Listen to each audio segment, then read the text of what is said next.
വീണ്ടും ഫ്ലേമിംഗ് തിങ്സിലേക്ക് എല്ലാ കൂട്ടുകാർക്കും സ്വാഗതം. അപ്പോൾ വേട്ടയ്യൻ്റെ പുതിയൊരു ട്രെയിലർ ഇറങ്ങിയിട്ടുണ്ട്. അതിൽ നല്ല ആക്ഷൻ രംഗങ്ങളൊക്കെ രജനീകാന്തിനെ കാണിക്കുന്നുണ്ട്. അപ്പോൾ നമുക്ക് ആ ട്രെയിലർ ഇപ്പോൾ ഒന്ന് നോക്കാം. അപ്പോൾ ഈ വീഡിയോയ്ക്ക് ഒരു ലൈക്ക് കൊടുക്കാൻ മറക്കരുത്. അതുപോലെ ഈ ചാനൽ സബ്സ്ക്രൈബ് ചെയ്തിട്ടില്ലാത്തവരുണ്ടെങ്കിൽ സബ്സ്ക്രൈബ് ചെയ്യുക. അപ്പോൾ ഞങ്ങളുടെ വീഡിയോകൾ നിങ്ങളുടെ യൂട്യൂബ് ഹോം സ്ക്രീനിൽ വളരെ പെട്ടെന്ന് നിങ്ങൾക്ക് ലഭിക്കുന്നതാണ്.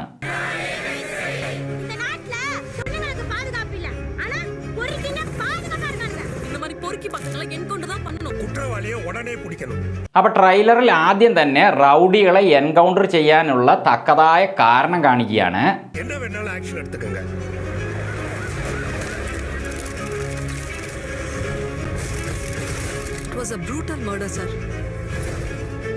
இதுதான் கிரிமினலோட ஐடென்டிட்டின்னு எதையும் ஐசோலேட் பண்ணி சொல்ல முடியல sir. Law and order maintain பண்ண முடியலன்னா எல்லாரும் ரிசைன் பண்ணிட்டு போங்கயா. ஒரு வாரத்தில் என்கவுண்டர் பண்ணியா? தேவையில்லை சார், ஒரு வாரம் ரொம்ப அதிகம். 3 நாளில் ഡിപ്പാർട്ട്മെന്റിന് നല്ല പേര് വരും. എനിക്ക് ഒരാഴ്ചയൊന്നും വേണ്ട, വെറും 3 ദിവസം മതി. അതിനുള്ളിൽ ഞാൻ കംപ്ലീറ്റ് തീർത്തോളാം എന്നാണ് രജനി പറയുന്നത്.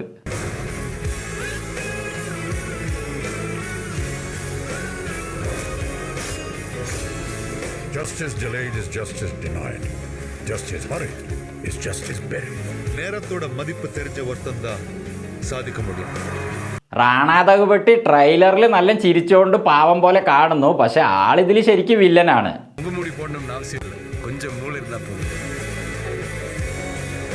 ഫഹദ് ഫാസിലിന് ഈ സിനിമയിൽ എന്ത് റോളാണ് കൊടുത്തിരിക്കണതെന്ന് എനിക്ക് ശരിക്കും മനസ്സിലായിട്ടില്ല. എനിക്ക് തോന്നുന്നത് ഒരു ഡിറ്റക്റ്റീവിൻ്റെ ഒരു റോളായിരിക്കുമെന്ന് കരുതുന്നു. എന്തായാലും നല്ലൊരു റോളായിരിക്കും. குற்றங்கள் தொட்டதாய் மாதிரி அதை உணர விடக்கூடாது சார். அவன் கிட்ட வக்கீல் படையே இருக்கு. அவன் நெட்வொர்க்ல 2000 பேருக்கு மேல இருக்காங்க. இவ்வளவு பெரிய போலீஸ் ஃபோர்ஸ் வெப்பன்ஸ் பவர் இருந்து ஒரு கிரிமினல் அக்யூஸ் பண்ணிட்டு இருக்காங்க சொன்னா அங்க போலீஸ் சரியா வேலை செய்யலன்னு அர்த்தம். சும்மா பேசிட்டு இருந்த பிரயோஜனம் இல்லை. அவனை தூக்குவான். Got it. ദേ പിന്നെയും കഴുകനെ കാണിക്കുന്നു. രജനി എപ്പോഴാണോ ഒരു സ്റ്റോറി ജയിലറിൻ്റെ ഓഡിയോ ലോഞ്ചിൽ പറഞ്ഞത്, ആ കാക്കാ കഴുകിൻ്റെ കഥ, അതിനുശേഷം വിജയുടെ സിനിമയിലും രജനിയുടെ സിനിമയിലും ഈ കഴുകിനെ എപ്പോഴും കാണിക്കുന്നുണ്ട്. ലിയോയിലാണെങ്കിൽ വിജയ് കഴുകിനോട് സംസാരിക്കുന്നു. ഇപ്പോൾ ഇതിൽ കഴുകിനെ കാണിക്കുന്നു. ആ കഴുകിൻ്റെ കഥയോടനുബന്ധിച്ചിട്ടുള്ള ചില ഡയലോഗും ഈ വേട്ടയ്യൻ സിനിമയിൽ ഉള്ളതായിട്ട് നമ്മൾ നേരത്തെ കണ്ടതാണ്. അപ്പോൾ ഇനിയെങ്കിലും ഈ കാക്കാ കഴുക് പ്രശ്നം വിടാമായിരുന്നു.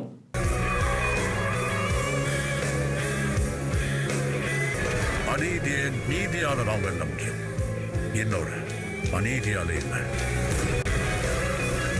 அநியாயம் நடக்கும்போது போலீஸ் அமைதியா இருக்கிறத விட அதிகாரத்தை கைது எடுக்கிறது தப்பில்லை ஜட்ஜ் சார்.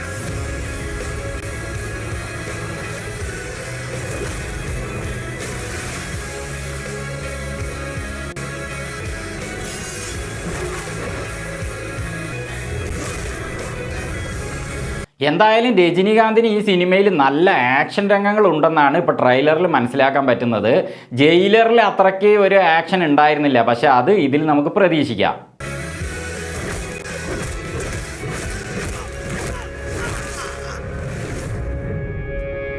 இங்க என்ன எந்த போஸ்ட்ல தூக்கி அடிச்சாலும் நான் அதே போலீஸ்காரன் தான்.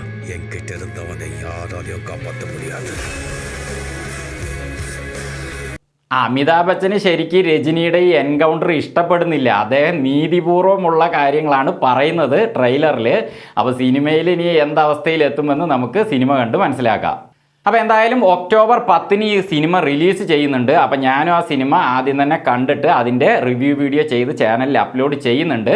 അപ്പോൾ മറക്കാതെ ചാനൽ സബ്സ്ക്രൈബ് ചെയ്യുക. ഞങ്ങളുടെ വീഡിയോകൾ വളരെ പെട്ടെന്ന് നിങ്ങൾക്ക് ലഭിക്കുന്നതാണ്. വീണ്ടും മറ്റൊരു വീഡിയോയുമായി ഞങ്ങൾ വരുന്നത് വരെ ഫ്ലേമിംഗ് തിങ്സിൽ നിന്ന് ബൈ.